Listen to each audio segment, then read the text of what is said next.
The main reason this layer is here is to, number one, give this guy a shout out for no reason, and to talk about the Green Scout.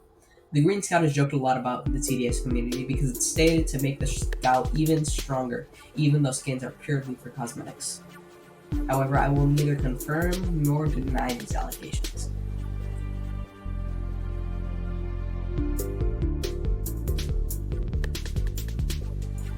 There's 4 main towers pretty much everyone, including newbies, know about. Those 4 being the Scout, Sniper, Engineer, and Accelerator. Scout and Sniper are known for being the beginner towers, while Engineer and Accelerator are known for being the best towers in the game DPS-wise. Another well-known feature is the shop. The shop is where you buy all your towers with either coins or another currency called gems, which you get by playing hardcore mode. If you don't want any towers, you can also buy a skin crate for coins and get a random skin from that skin crate. There's a pity system, so you won't get the same skin twice.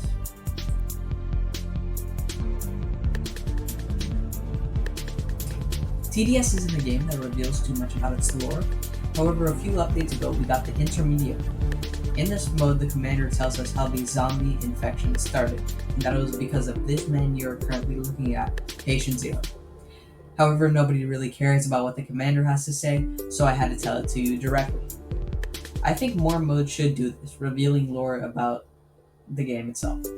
With the following rework coming the Friday I'm recording this, I hope it does the dialogue similar to intermediate mode. I am very, very, very excited about the upcoming following rework. Not only will Hidden Wave likely be coming back, but the community will be having a field day trying to find secrets and making videos about the new enemies. What I'm most excited for are the potential skins for this update. An artist role in the TDS Discord server said, well, don't get your hopes up, that we might be getting a Knight Mercenary base skin. This person will remain unnamed, even though this is probably a blatant lie. It would be cool if we also got the medieval late game tower that was leaked in there. The Hacker Tower, even after 4 years, has still not been added to the game. The developers do this a lot, and with this specific teaser we got, I believe Hacker will eventually be coming into the game, and it's likely going to be very soon. However, I doubt it will be after the following rework, as a teaser for the new tower shows the castle, not a computer, bug, or anything of the sort. Debates are not unusual to the TDS community, and one debate that especially isn't is about Engineer versus Accelerator. They're both obtained through getting gems, with Accelerator costing 2,500 gems and Engineer costing 4,500 gems. The community is divided on whether Engineer or Accelerator is overall better as a late-game tower. On the Engineer side, they say it's cheaper and is immune to stuns. However, on the Accelerator side, they say that they have a higher placement limit, and that Accelerator can be buffed while Engineer can't.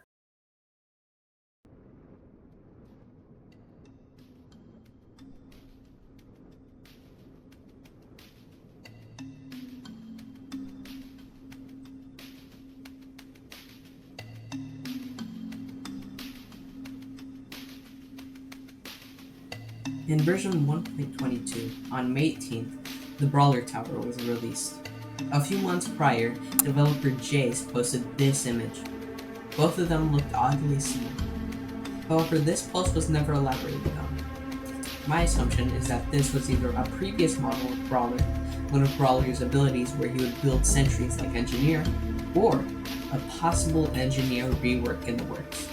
Canonically, Engineer made and designed Brawler's fists and armor, which is why it would make sense if Engineer could also develop a sentry with these same things.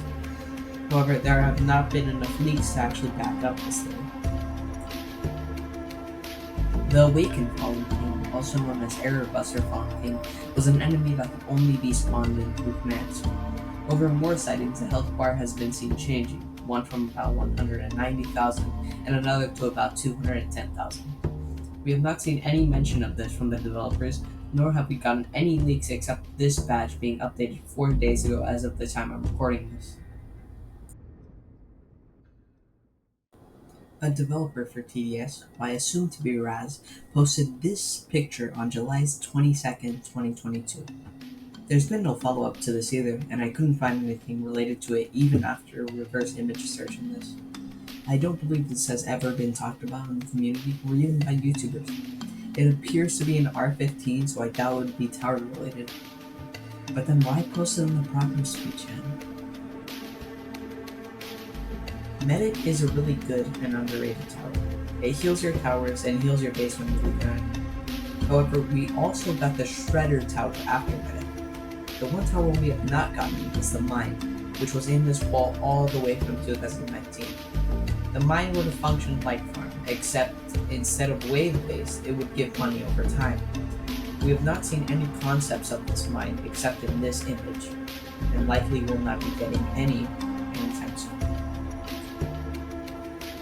Whenever you release an update, there's probably going to be bugs, whether those be major or small.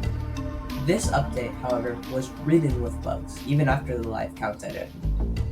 Of course, I'm talking about the dreaded hardcore mode release.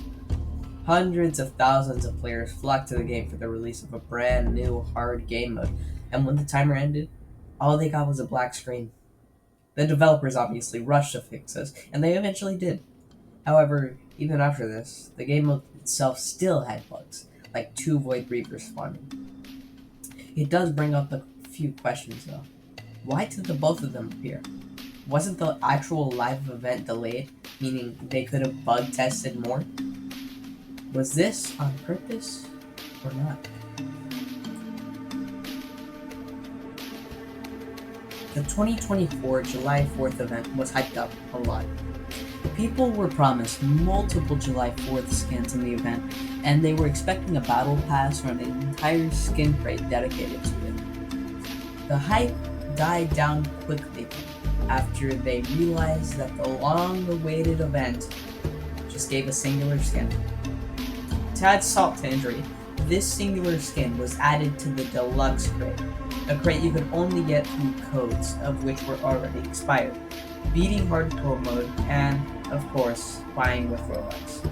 The community was obviously really upset over this, so much so that the slow mode in the TDS Discord general chat was put to around 5 minutes, and then had the entire server locked down.